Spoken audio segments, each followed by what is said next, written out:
on est au lycée Voilhomme. Ouais. Et on est dans des salles qui sont dans des conditions pitoyables.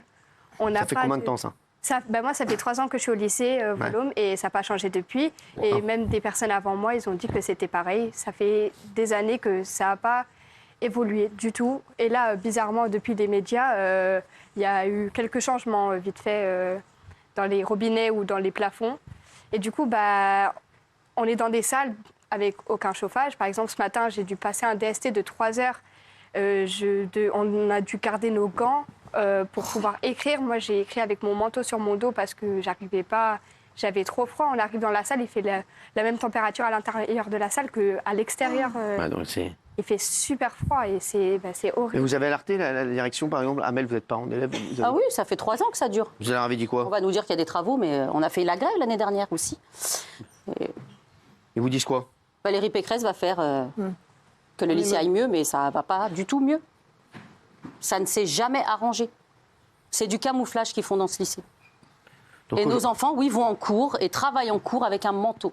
Non mais c'est incroyable. Votre fils est scolarisé là-bas, non? En première aussi et un autre en BTS. Parce que c'est un lycée professionnel, technologique et il y a les BTS aussi et un internat.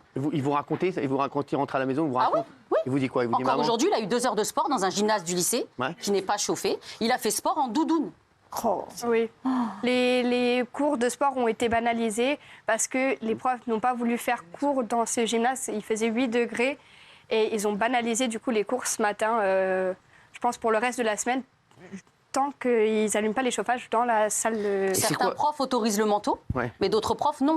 Ah ouais, en plus. Et ça crée des conflits. Du coup, il y a des rapports qui sont faits. Mon fils a eu un rapport parce qu'il n'a pas voulu enlever son manteau. Alors qu'il fait. Et quand il vous dit qu'il est obligé de s'éclairer avec son téléphone, c'est quoi cette histoire? Parce qu'il y a souvent des coupures d'électricité. C'est pas nouveau non plus. Ça date pas d'aujourd'hui. Ça fait 3 ans ça qu'il n'y a pas d'électricité. Dans les couloirs, il y a les lumières s'éteignent comme si on était dans un film d'horreur. Là, par exemple, on a dû écrire avec les flashs. Parce que l'électricité ne marche pas. Il y a beaucoup de moments aussi où les projecteurs vont s'éteindre, les ordinateurs ne marchent pas, les fenêtres ils sont cassées, il y a des trous dans le mur, il y a peu d'isolation.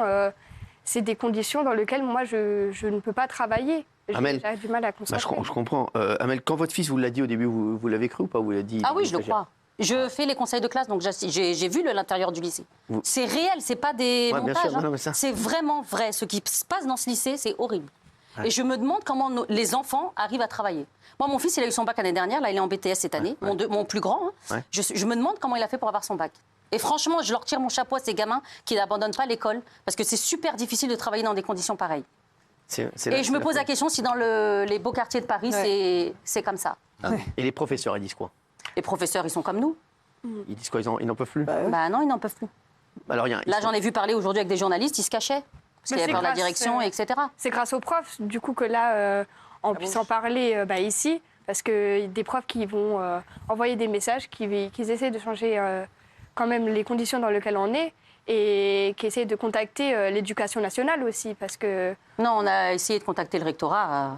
Ça a changé. Rien n'y fait. L'année dernière, rien n'a changé. Le directeur de l'école, vous avez été le voir? C'est un nouveau directeur. D'accord. Donc lui, déjà, il est arrivé, il vient d'arriver. Il avait le lycée dans cet état. Voilà. Donc il a dit quoi? Pour les parents FCPE, quand ils parlent avec lui, là, il va les recevoir ce soir. D'accord. Voilà. Mais après, tout ce tapage médiatique, oui, il va recevoir les parents d'élèves.